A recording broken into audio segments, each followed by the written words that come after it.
This episode is brought to you by Honda. When you test drive the all-electric Prologue SUV, there's a lot that could impress you about it. There's the generous passenger space, the clean, thoughtful design, and the intuitive technology. But out of everything, what you'll really love most is that it's a Honda. Visit honda.com/EV to see offers.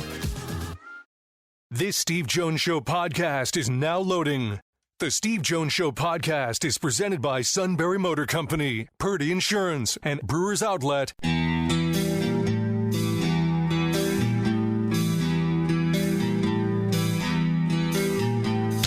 Bringing you an in-depth look at Penn State sports and more. This is the Steve Jones Show on News Radio 1070 WKOK. The Steve Jones Show is presented by Sunbury Motor Company, Purdy Insurance, and Brewers Outlet. Now, from the Sunbury Motors studio, here's Steve Jones. This half hour being brought to you by our good friends at Sunbury Motors, 4th Street in Sunbury. Sunbury Motors Kia, routes 11 and 15 in Hummel's Wharf, and online at sunburymotors.com. Ford, Kia, Hyundai, best in new inventory, great pre-owned inventory with the Sunbury Motors guarantee. Terrific service department. Whether it's quick lane, inspections, routine, difficult, they handle it all at Sunbury Motors, 4th Street in Sunbury.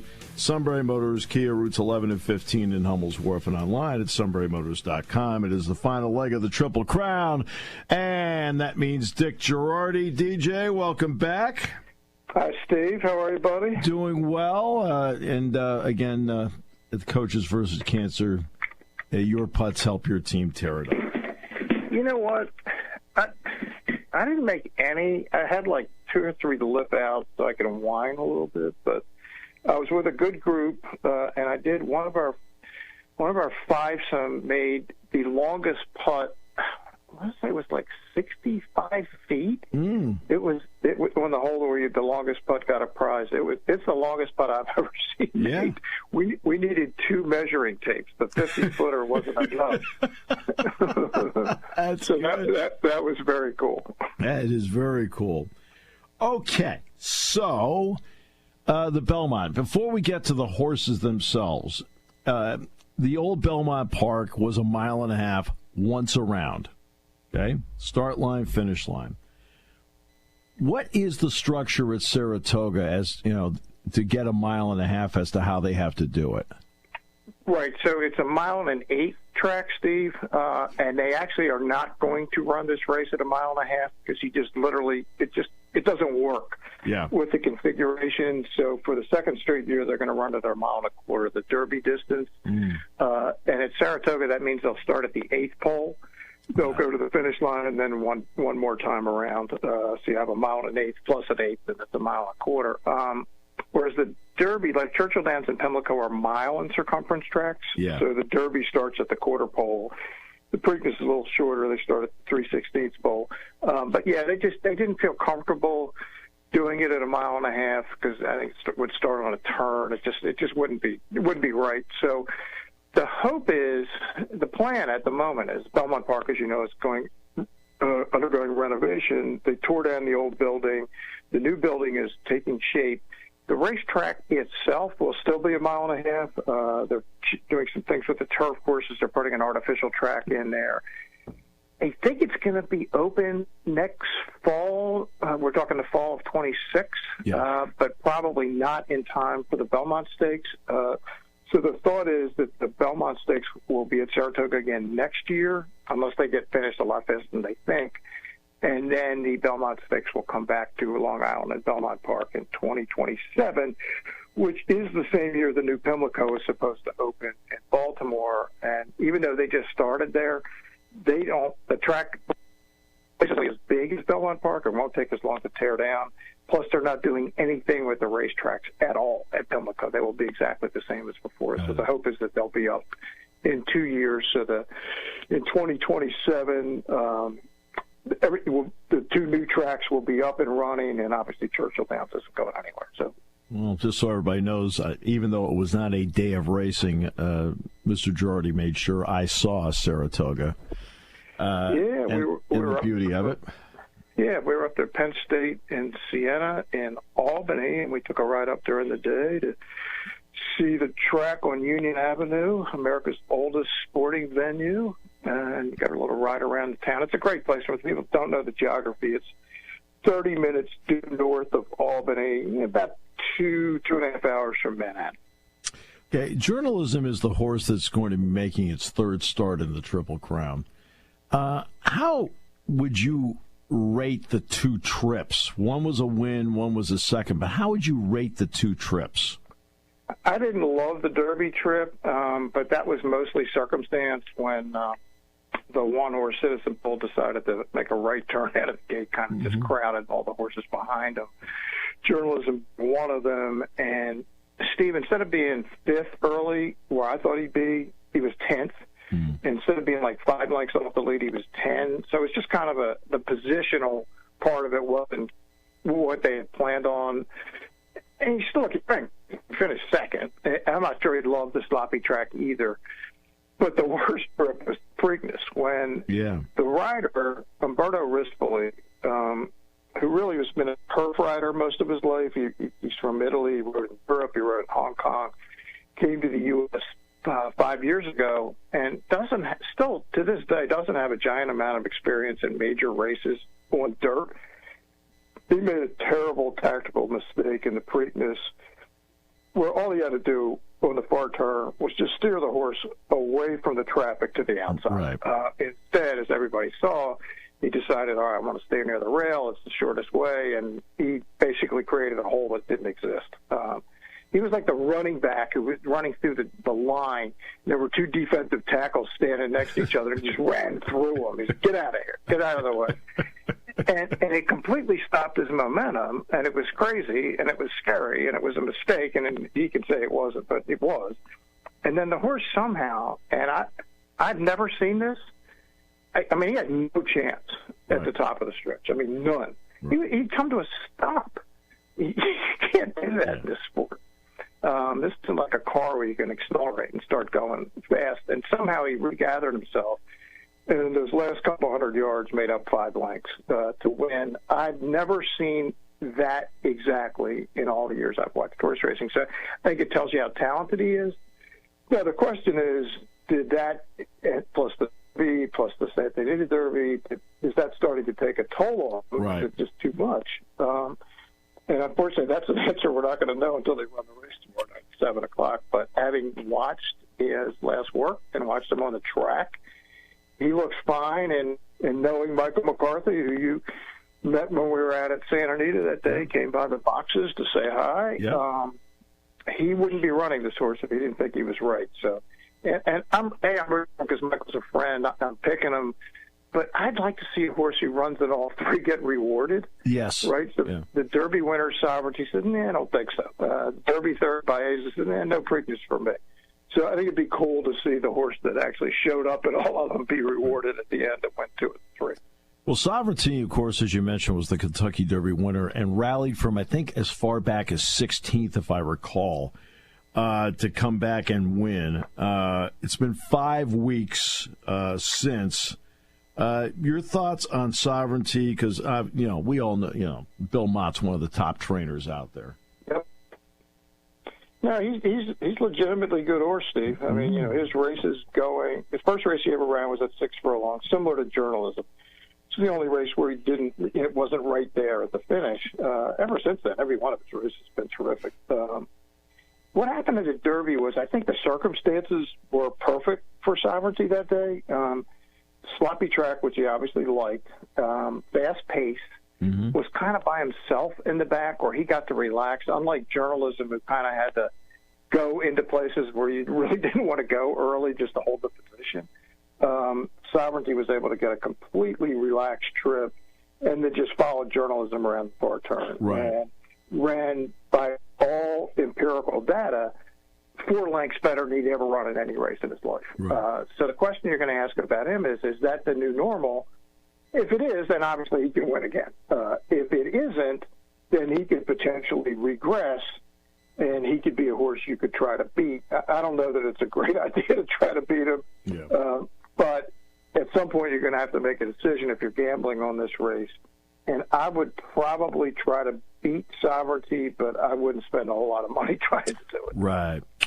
Rodriguez had won the Wood, and this is the Bob Baffert entry, and he's going to have Mike Smith aboard. Rodriguez won the Wood, then a foot injury kept the horse out of the Kentucky Derby and the Preakness. What is your thought? I mean, because Bob's not going to run him unless he thinks he's right, so he must feel like he's right now. Yeah, right. So he's had 3 works since the Derby. He went back to California, worked once at Churchill on the thought that they'd try the Preakness. That just didn't work. And I think his works have been great. I saw him. His Wood was really good. Mm-hmm. His 2 wins in his career, and he's only had 2, were when he got loose in the lead and just ran easily the 2 best races of his career. If he does that again, I'd give him a chance at an upset. 2 problems. One, Crudo is maybe just as fast as Rodriguez. Right. And if he's out there not by himself, then he's getting nothing. He's not going to just keep going if he's hassled the whole way. And secondly, even if he does get out there, he's probably just not good enough. Right. I mean, the only time he ran against Journalism beat him by 11. But again, that was when Rodriguez did get the lead. Right. There's no question what they're going to try to do with him. And if it wasn't Bob, I would immediately toss him. But just because the guy's won 17 Triple Crown races, you got to take him seriously.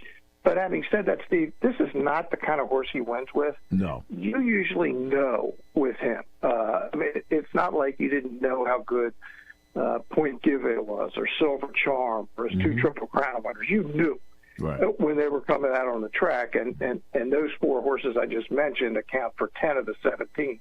Right. So, yeah, this is not that kind of a horse. You just don't see it. But again, it's Bob, so you have to at least look at it. Yeah, you have to take it seriously that it's his entry, and that's what you have to do with it.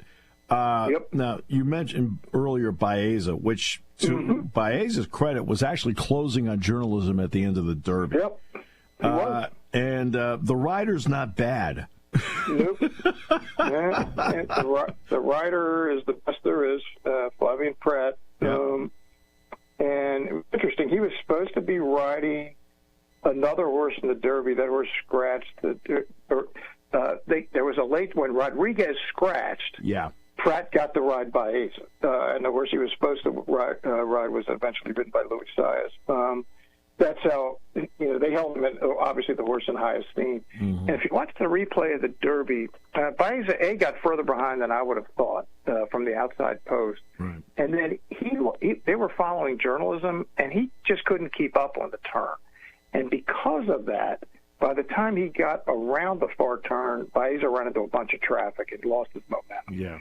And then you see him, as you said, Steve, closing fast on Journalism at the finish. He's a legitimately good horse. He certainly has a chance.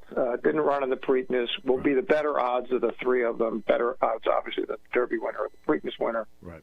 And one of the interesting footnotes is Baeza is by a horse called McKenzie, who Baffert trained. Very, very nice horse. Won the Pennsylvania Derby a number of years ago. And it's out of a mare called Puka, P-U-C-A. Puka is the dam of Mage, who won the Derby 2 years ago. Yep. And it's also the dam of Jordak, who won the Belmont last year. Right. So can you imagine? I mean, they just sold her a couple of years ago for $1.2 million, and that was looking like a bargain at the moment. Yeah. So technically, she could have the winner of a Triple Crown race 3 years in a row, which obviously has never happened before. It's very likely to never happen again. What does an 8-horse field mean to how the race can play out? Yeah, easier to read. Obviously, the Derby, there's just all that chaos because of the 20 horses or whatever, 19, 18, whatever the deal is. This is a real easy race to read. Rodriguez and Crudo are going out to the front. Baeza and Journalism are the next 2 fastest horses. Hill Road, Sovereignty, Uncaged, and Heart of Honor are all horses that come from the back. Mm-hmm. So you envision the 3 and the 5 out there. And the real question is, what does Pratt want to do with Baeza? Does he want to be in front of Journalism or behind him? I don't know the answer to that question, but knowing Pratt, whatever he does will be the right thing because he always does the right thing. Right. And Rispoli on Journalism, he's got he only has one thing to do here. you're in the 7 post. Just stay out there. Stay like 2 or 3 off the rail. Don't get behind horses on the rail again. Right. And this is one of the great straightaway runners I have seen in years. When journalism gets into the straight in the home stretch, when everybody's tiring, like he did in the Preakness, he did it in the Santa Anita Derby, he did it in the San Felipe Stakes, he has this incredible stride. So just give this horse some sky to look at and not horses' butts. And Right. he's got a real chance to win again. Right. Well, exactly. I mean, he is. You and I always talk about play with the lead. Yep. When he has clear air, to him, that's him playing with the lead. Is that fair? Precisely. That's exactly right. Yeah, give the horse his best chance. That's why what he did in the Preakness was such a disaster. Right. Again, the horse was able to overcome the rider, but Rispoli said later, well, he wasn't traveling as well as he was in the Derby on the turn, and I needed to save ground. I wasn't sure. Well, see, that's a mistake because you got to know that this horse's forte is straightaway. I don't care how he's traveling on the turn. Just get him outside horses, and then you have, in the Preakness case, at the top of the stretch, Steve, you had over three and a half football fields to catch up. Yeah. That's a lot of time. Yeah. But, when you stop his momentum and he comes to a complete halt, then it makes life a little more difficult. But, again, the horse was so amazing he won anyway, which tells you this is a rare talent. Just don't get in his way. That's why, with all due respect, and I'm not going to pretend I know how to, about riding a horse, but, you and I both know that Pratt's out at Santa Anita. We know Michael's out at Santa Anita. I was kind of wondering if he would ever make that changeover, but that's. Well, I would think if Rispoli gets this horse beat again or does something stupid, yeah, he's gone. I don't know the origin of Rispoli does ride some of Michael's horses out there, especially on the turf. Yeah. I don't really know the origin of why he ended up on this horse anyway. His breakthrough race was in the Los Alamitos Jerardi in December. Mm-hmm. Pratt rides back east now most of the year, but he would have been back in California by that time. Right. And Pratt rode Rombauer from McCarthy when he won the Preakness 3 years ago. And it's not like he doesn't ride horses for him. So I actually was a little surprised that he hung with Rispoli or gave them out to Rispoli. But, yeah, I think it's, again, maybe the horse is just going to overcome him, and maybe the rider's going to learn from his mistakes, although he doesn't sound like it. He keeps saying he did the right thing. Yeah, I guess we all want to say that, but he screwed up, Steve. He just did. Right. The horse just happened to overcome the rider in the Preakness. So how do you want to play race number 13 at the Saratoga Race Course on Saturday? So, I'm probably not going to play the exactas because it looks like a 7-6 or a 7-2, and I want to go elsewhere. I'm going to try to get live in the late double here. The race prior to the Belmont is the Manhattan Stakes. Yeah. I like the 5 in here. A horse called Deterministic, who should be in the lead with my man Kendrick Carmouche. So I'm going to play a one-punch double. Deterministic, the journalism, 5-7. So that way, if the 5 does win, I will already have essentially a significant win bet on journalism. Right. Instead of getting 8-5, I'm probably going to get him at 7 or 8-1 because Deterministic's going to be 5, 6, 7-1 in the first half of this double. And that's the key. I mean, how can you maximize? How can you potentially maximize what you're doing? And that's what you're trying to do between the two races. Yeah, just like, do you have an opinion? And then how do you most frame a bet to give your opinion the best chance to win the most money? That's really the game. And look, there'll be times when journalism will win. Like I played one exacta in the Preakness, and it turned out my other half of the exacta ran last. Right. But that's the nature of it. I didn't want to take journalism at even money. I'm trying to see if I can make some more money, but you will lose some that way. But if you do it right enough, like I had one yesterday at Saratoga where I really liked the horse at the 5th race, and the race prior, I don't have a clue, but John Service, Smarty Jones fame, had a horse in the race. I said, you know what? Let me just put him with my horse in the next race. What the hell? And if he doesn't win, fine. I'll find another way to play the next race. I can bet him to win. Yeah. Well, John Service's horse wins at 29-1. Oh.